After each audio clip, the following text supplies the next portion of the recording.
तुम्हाला सुद्धा स्वयंपाक करण्याचा कंटाळा आलाय का? तर करा मग झटपट होणारी आणि मसालेदार भाज्यांची खिचडी. तुरीची डाळ आणि तांदूळ आणि भरपूर भाज्या घालून केलेली खिचडी करणार आहोत. तर कुकर ठेवलेले आहेत गॅसवर. कुकर छान गरम झालेलं आहे. तेल घातलेले आहेत आवडीप्रमाणे.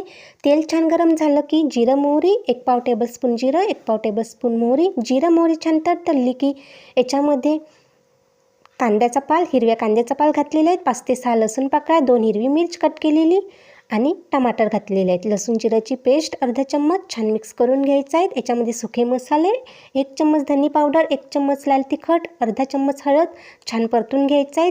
1 चम्मच गोडा मसाला, हिरवे मटार 1 वाटी, 1 वाटी गाजरचे तुकडे, बटाटा कट केलेला,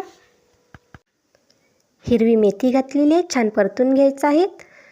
1 वाटी तांदूळ घेतलेले तर 1 पाव वाटी डाळ घेतलेली आहे. डाळ तांदूळ स्वच्छ धुवून घेतलेले आहे. 10 मिनिटे तसेच ठेवलेले होते. आता याच्यामध्ये डाळ तांदूळ घालून घ्यायचे. 2-3 मिनिट छान परतून घ्यायचं. नंतर गरम पाणी ॲड करून घ्यायचं. जितकी आपल्याला मऊ खिचडी लागत असेल तर पाणी थोडं जास्त घालायचं. जर मोकळी आवडत असेल तर पाणी थोडं कमी घालायचं. 1 शिटी काढून घ्यायचे आहेत हाय फ्लेमवर. नंतर कमी पॉवरमध्ये 5 मिनिटे ठेवून द्यायचं. 5 मिनिटे झाले की गॅस बंद करून घ्यायचा.